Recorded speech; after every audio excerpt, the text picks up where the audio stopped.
back with the latest episode of From the Coach's Office, brought to you by the Varsity Voices Media Network.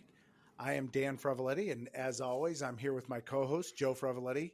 Today, we welcome a true Leo man to the podcast, new head coach of the Leo Lions, Theo Hopkins. Coach, thanks for joining us today. How are you doing Yes, this evening? sir. Yes, sir. I'm good. Thank you all for having me.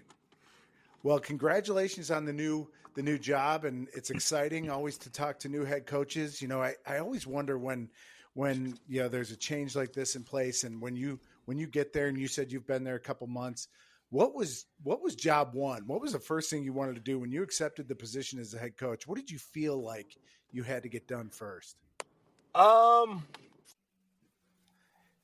If you are looking to buy or sell a home, contact RE/MAX Realtor and Circle of Legends recipient Christopher Cobb. Let Chris's extensive negotiating experience work to guide you on all of your real estate buying and selling needs. Contact Christopher now to discuss the right strategy for your personalized real estate buying and selling plan. His number is 630-420-0070, or you can visit his website at christophercobb.com. For me, the first thing I wanted to do is I wanted to get in front of all of our young men, and tell them who I was, how I got there, and then just kind of some of the everyday habits or everyday standards that I kind of wanted to implement into the program from kind of day one. I wanted to let the young men know that the program wasn't being, ran exactly how they probably wanted it to be, and that it was a new regime. That if they kind of stuck around and bought in a little bit to some of the things that I had in mind, that I think that we could run things in the right direction. So I just wanted to get in front of those guys, let them know that there's a fire right now, and I'm coming and try to put a blanket over that fire a little bit. Yeah, so you've got, Coach, not only playing experience at Leo and in college as well, but you've got some college coaching experience at a couple of different locations. I'm sure you had a lot of different opportunities in your coaching career as far as where you could go next. But what inspired you to return back to Leo Catholic as head coach? Yeah, three big reasons. The first reason is my wife and I, we're from Chicago. We have a 13-month-old. She was about 10 months before I took the job at Leo. And we were living in Davenport, Iowa, but we both were commuting about an hour and a half for work every day. And she was taking our daughter to work with her, talking about my wife. So we wanted to come back to the Chicagoland area so we can be around grandparents and family and people that could help us, raise our daughter. The second reason being it was Leo. It was home. I wanted to, come back home talking both and family and a place that I could feel secure in getting the job. And then the third thing was the young men. We haven't won a Catholic League game in 2 years. We went 1-8 the past 2 seasons, and I was an alum in the state of Iowa, pissed off. So I wanted to come back and help our young men win games. Nothing to do with me, all about our young men. I want our young men to have the experience of winning games. I would, like you said, I did it at Leo, and it was some of the greatest times of my life. So I wanted to instill that in the players as well, and give those guys that experience. Well, that's really that's the right way to go about it. And you mentioned the program struggles over the past couple of years.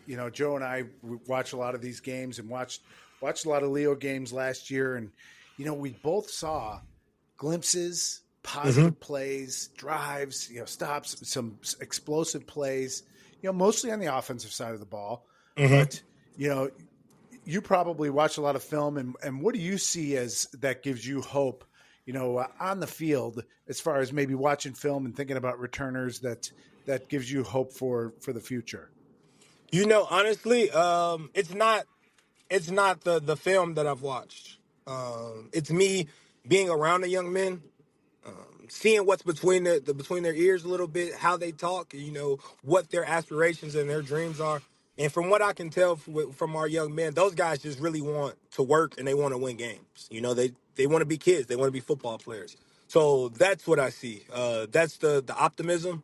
You know, I look at the guys, we have great size, especially our freshman class currently that are about to be sophomore. They look great. But in between their ears is the thing that I love the most. Those guys want to learn. Those guys want to be coached. And those guys want to play hard as they can. So that's what I see, not necessarily what I saw on the film or anything like that. Yes. So, as I mentioned earlier, you've got a fair amount of collegiate coaching experience. Yep. How do you plan to leverage that to benefit Leo and the high school program there? Yeah, it kind of goes back to what I was just talking about. You know, I ask a lot of the young men, what are their dreams? What are their aspirations? And all of them want to say they want to play college football.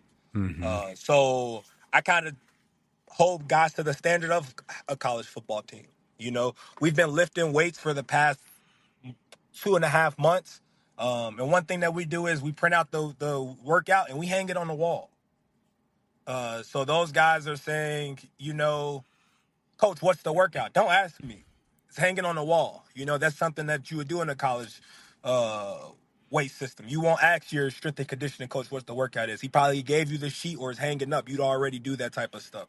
So I kind of want to bring over some of the everyday college habits that I've had and instill it in the program.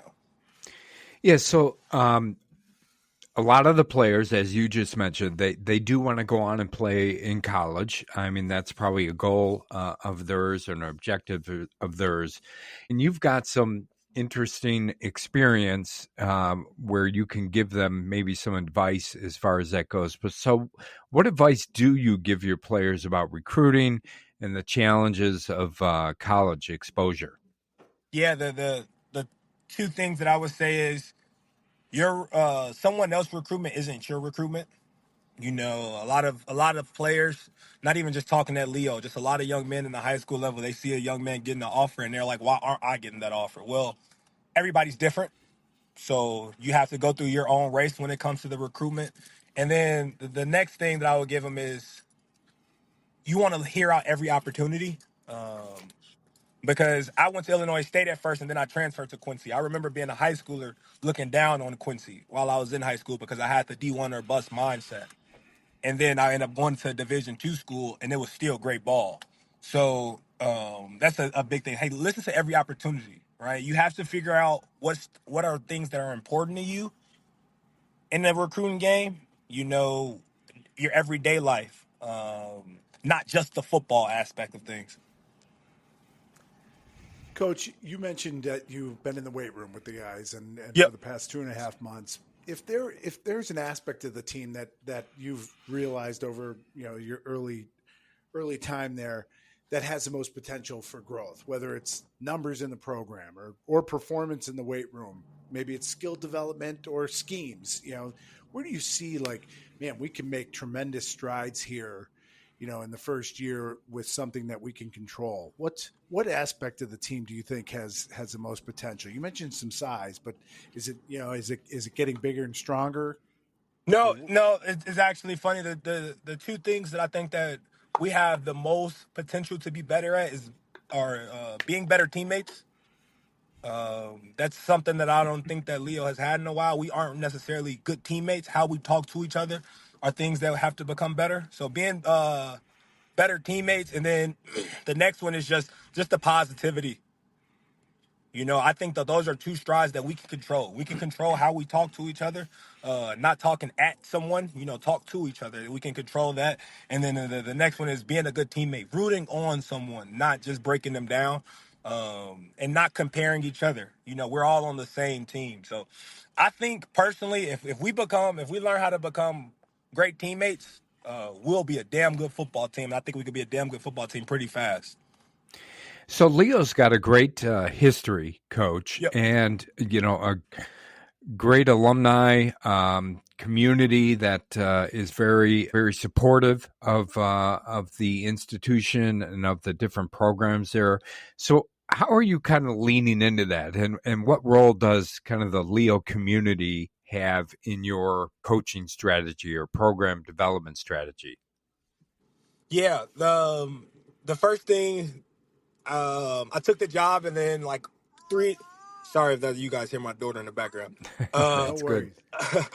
About 3 days after I took the job, I met with our alumni association. And the first thing that I asked those guys to do is just show up, just show face. I don't want you all to open your wallets or anything, but just show face. I want our young men to be able to see, oh shoot, I can graduate from Leo and I can go on and do this. So that's the first thing, having our alums show face. And then the second thing is recognition for our alum. Acknowledging those guys. I want to have a game that's dedicated to the alum. This season, I don't know which game it'll be. I'm pretty sure that it'll be our September 20th game against Marian Catholic, but I'm not 100% sure on that yet. But that's what I really want. Just bringing back the culture of alum are always around. When I graduated in 2014, there were always alums around. And it hasn't necessarily been that, and it's a bunch of reasons. Our football team or a lot of our athletic departments aren't trying to bring out the alum, or they haven't tried to bring out the alum in the past. And then secondly, our alums don't know that it's okay to just show up to a practice and just stand there. I want that. Yeah, that's important, and it certainly seems like it's important at Leo. So I'm really hopeful and pretty positive you're going to get that type of support, and that's great. And it's great that you graduated. You probably have teammates that were in the area that are in the area that when you played. So it'll be good to have some of those guys back around. But talking about your team specifically a little bit, and I always go back and look and see who might be coming back that maybe was all division or all conference, and I saw that there was a lineman, Charles Ramsey, that looked like he was a junior last year. Is that correct? Yeah, Charles Ramsey, he's a junior. He was going to his senior. Really great prospect. Unfortunately, he transferred out, Leo. Oh, he did. Okay. Yep. He transfers to Phillips. Our up and coming seniors. We have a young man by the name of Javon Dale. He'll play defensive back for us. He'll be pretty good. He's a dual sport athlete. He's currently running track. Tydon Northington, he'll play some sort of defense for us, linebacker. He didn't get a lot of playing time last year because he transferred back into Leo from some school in Iowa, but he's been pretty great for us. And then Derek Davis, he played quarterback for this past season. He got injured. I'm not sure, what position he'll play, but he's a great leader. He's a two-sport athlete. He's in our choir. He's really good at baseball as well. So those are our upcoming seniors. Our class that are about to be juniors, those are pretty high class.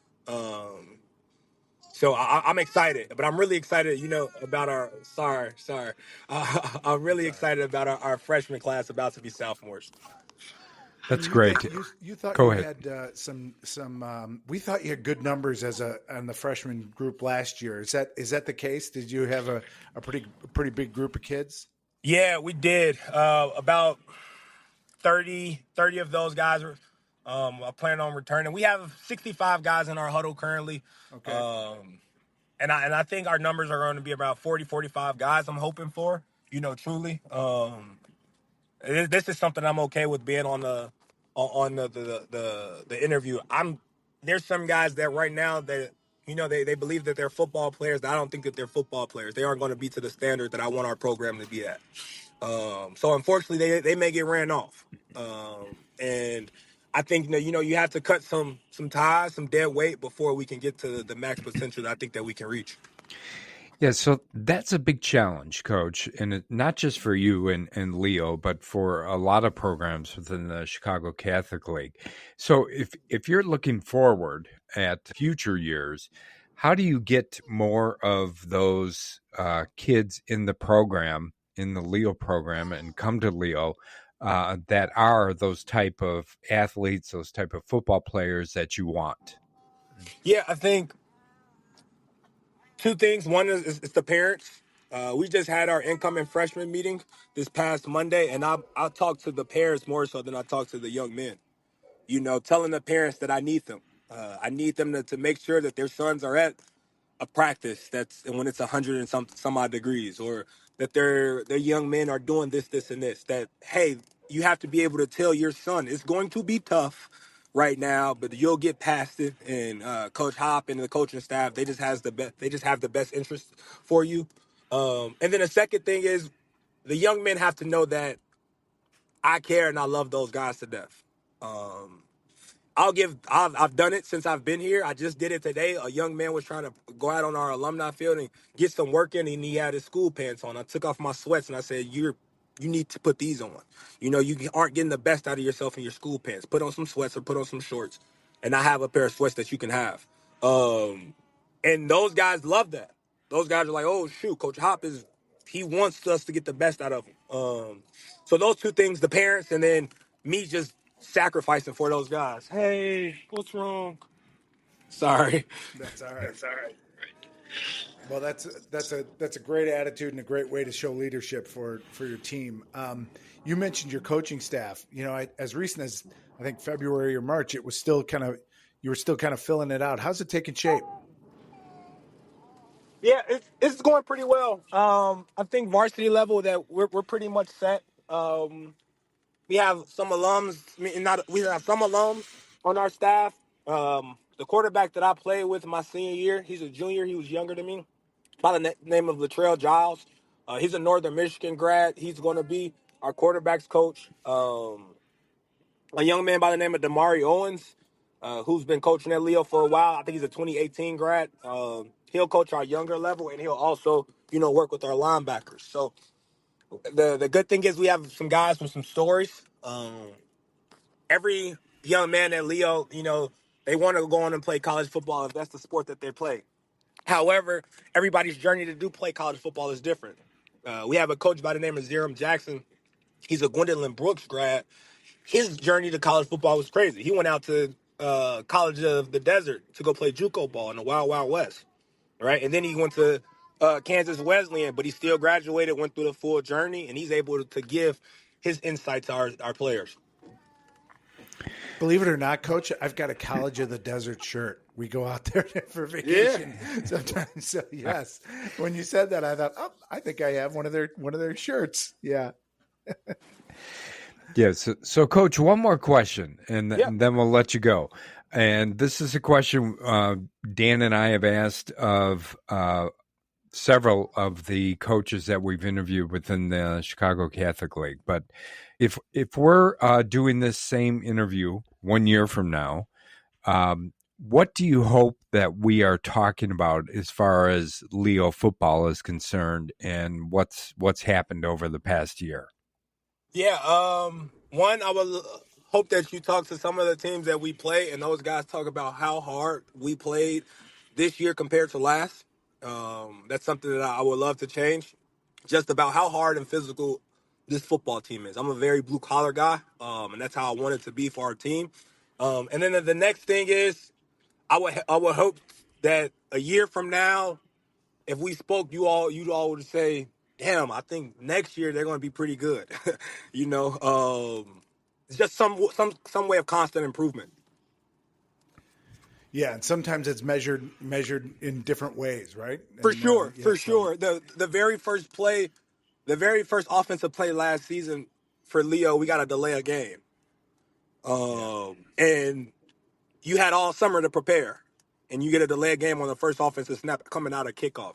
That I want to be able for people to say, no, these guys were pretty sharp and polished. I told the young men, we can go 1-8 again next season, but you'll be able to tell if it's different 1-8 than the past season.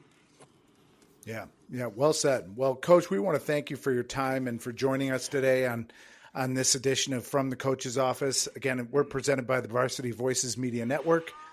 You can find the Varsity Voices podcast wherever you get your podcast, and look for us on social media. Don't forget to like, follow, and subscribe. And thanks for listening. We appreciate your time, Coach, and best of luck in the future and best of luck this season. We hope to talk to you soon.